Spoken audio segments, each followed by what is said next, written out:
Сәлем достар, мен каналыма қош келдіңіздер. Видеоны көрместен бұрын каналыма тіркеліп, қоңыраушаның суретін баса кетуді ұмытпаңыздар.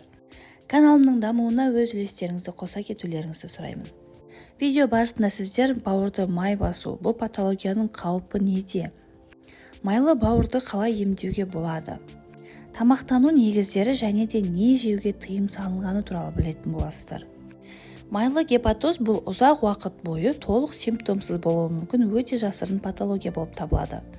Бірақ уақытылы диагноз қою және сауатты терапия мен ауыр қайтымсыз салдарынан аулақ болуға болады. Ал бұл үшін сіз майлы бауырды қалай тануға болатынын және оны қалай дұрыс емдеу керектігін білуіңіз керек.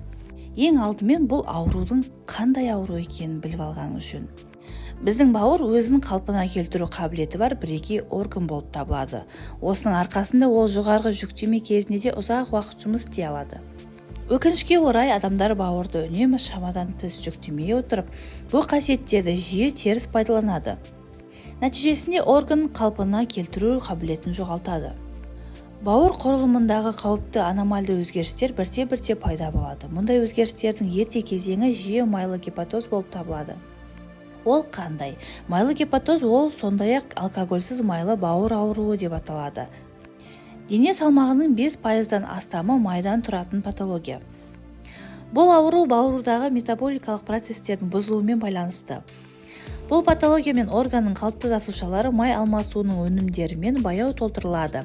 Бірте-бірте олар май тініне айналады. Дәрігерлер бұл ауруды жиі майлы бауыр деп атайды. Бастапқыда патологиялық процесс өте баяу жүреді, бірақ ауру дамыған сайын майлы бауыр өз жұмысын жеңуді тоқтатады. Соның салдарынан барлық басқа органдар зардап шегеді. Патологияның себептері. Триггер механизмі май алмасуының бұзылуында жатыр. Ал мұның басты себептері бірқатар факторлар болуы мүмкін.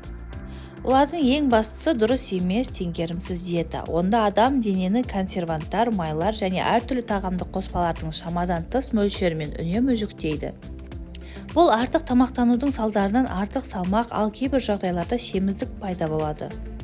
Рас, соған қарамастан майлы бауыр арық адамдарда да болуы мүмкін. Әдетте бұл науқастарда көмірсулар алмасуының бұзылуы және ақуыздың өткір жетіспеушілігі бар. Бұл жағдай көбінесе вегетарианшыларға және денені қатаң диеталармен азаптайтындарға ұшырайды. Сонымен қатар басқа да бірқатар жағдайлар бар. Олар болған жағдайда майлы гепатоздың дамуы жоққа шығарылмайды.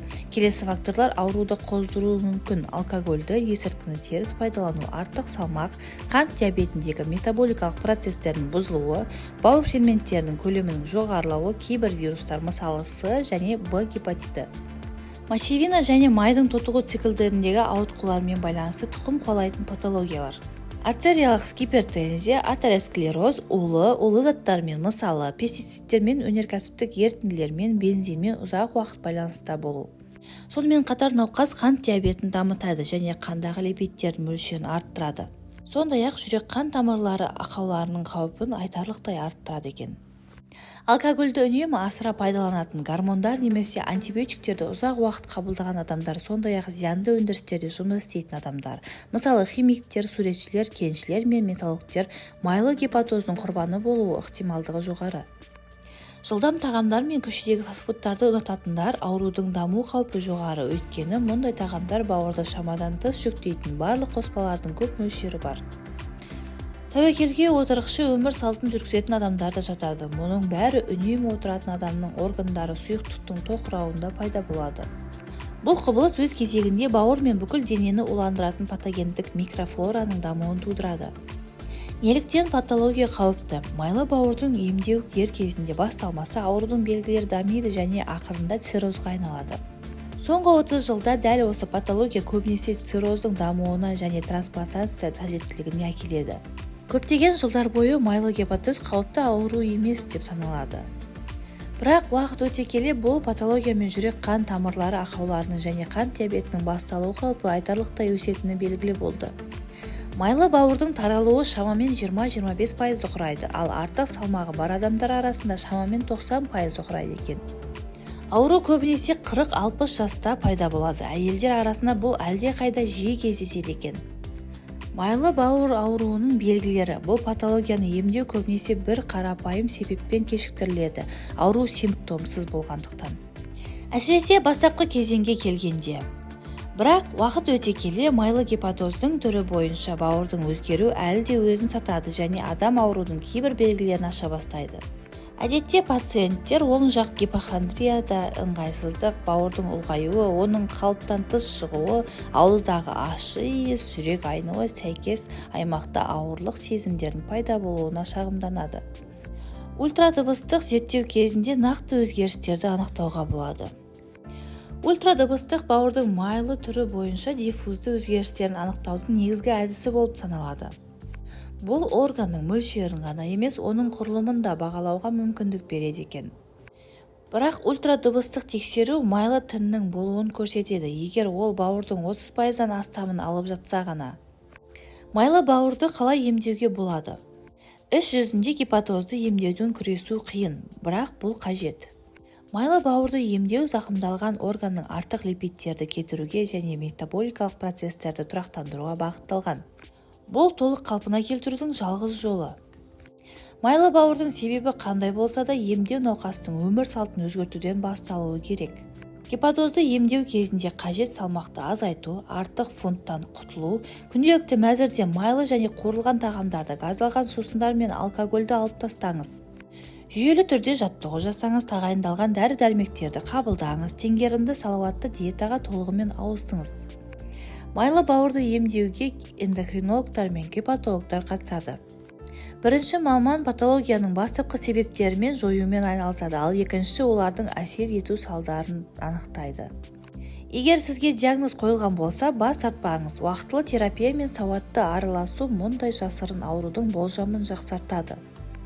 Майлы бауырдың негізгі симптомы оның жасушаларының май бөлшектеріне жиналуы. Бірақ бұл органның қайта қалпына келу қабілетінің ерекше екенін ұмытпаңыз. Осылайша гепатоздың жағдайы кем дегенде ішінара қайтымды болуы мүмкін. Майлы бауыр ауруында не тыйым салынған? Майлы бауырмен кез келген алкогольді, энергетикалық және газдалған сусындар, кофеинді диетадан шығару керек.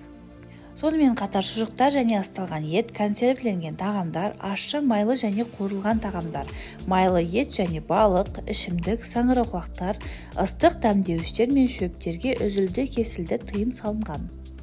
Майлы бауыр ауруында не пайдалы?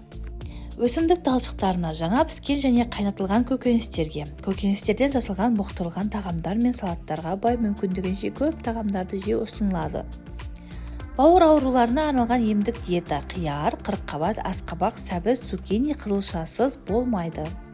Дәнді дақылдарға келетін болсақ, күріш, қарақұмық, сұлы жармасына артықшылық берген дұрыс. Сіз диетаға ет пен балықтың майсыз сорттарын, теңіз өнімдерін, борщ, маринадталған қияр, сорпаларды қосуға болады, бірақ майсыз сорпаларда пісірілген. Аптаның ішінде сіз ең көбі 4 жұмыртқаны жеуге болады. Ірімшік мөлшері қалыпты болуы керек. Нанды тұтас ұннан таңдау керек. Жасылдар өте пайдалы: салат, аскөк, ақжелкен, сондай-ақ итмұрын, тау күлі, лимон бальзамы, жалбыздың барлық түрлері мен қайнатпалары. Барлық тағамдар пісірілген, бұқтырылған, қайнатылған немесе бумен пісірілген болуы керек. Видеода айтылған ақпараттар сізге пайдалы болған болса, достарыңызбен бөлісіп, лайк басып, комментарий жаза кетуді ұмытпаңыздар.